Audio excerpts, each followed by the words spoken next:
મર્યાદાનું ધ્યાન રાખવું જોઈએ. બોલતી વખતે મર્યાદાનું ધ્યાન રાખવું જોઈએ. 5 નંબર, વાતચીતમાં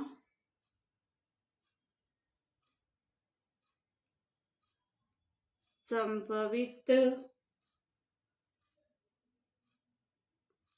હોય ત્યાં સુધી ગુસ્સાથી ન બોલવું જોઈએ. વાતચીતમાં સંભવિત હોય ત્યાં સુધી गुस्साથી न बोलવું જોઈએ.